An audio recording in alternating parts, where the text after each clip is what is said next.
Madeline Zook. I am the owner-broker of Sierra Nevada Real Estate. And today we're going to talk about the 7 biggest traps of managing your own rental. So number 1, rental management is work. It's like another job, except that the hours and pay are less certain.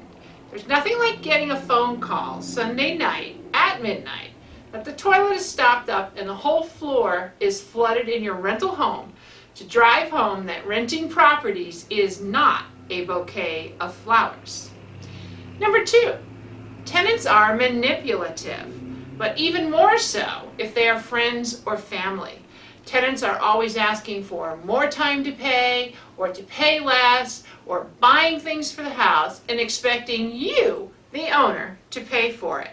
Because after all, we're family, or friends, or hey, you're making a ton of money off of us, dude, so you owe us.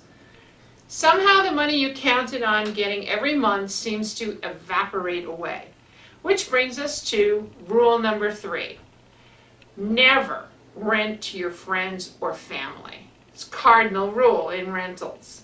It's very difficult to enforce any kind of lease, and there's no better way to ruin a relationship. So number 4, spending too much money on maintenance. Tenants are always glad to have you pay to fix things, even things that don't need to be fixed. Anytime something is broken at your property, you can bet that the tenant denies any responsibility. It's always somebody else's fault, or they weren't home, or they claim the damage was there when they moved in. But even worse than this is not telling you about leaks or damage in the home, because tenants are afraid you will raise the rent if you have to fix anything. So that minor repair bill now becomes a major expense. Like that moldy ceiling in the bathroom from the 9-month leak that is now causing them major health problems and demanding that you pay for them to move into a hotel until you repair it. Number 5, charging the right amount of rent. Many owners think the best way to find tenants is to charge less than market value for their property, thus robbing themselves of income, or even worse, getting substandard tenants in the property who are looking for a cheap place to live because they just want the property rented. Sometimes owners want too much for their rental, so if it takes a long time to find a tenant, or if you can't find a tenant at all, once a property stays too long on the market, sharp tenants want even more concessions to lease. 6, inadequate tenant screening. Credit reports don't show everything.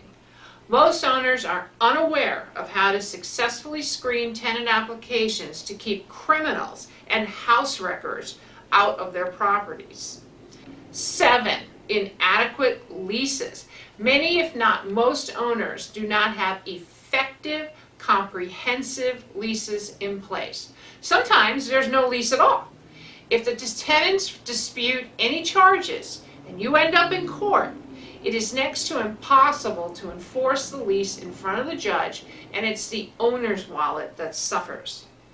So, in summary, owning rental real estate can be satisfying and financially rewarding, but you, as owner-manager, will need to have a comprehensive grasp of laws governing landlord-tenant relations and in-depth policies and practices which protect your income stream. Trying to figure it out on the fly will rob you of the income you hope to gain.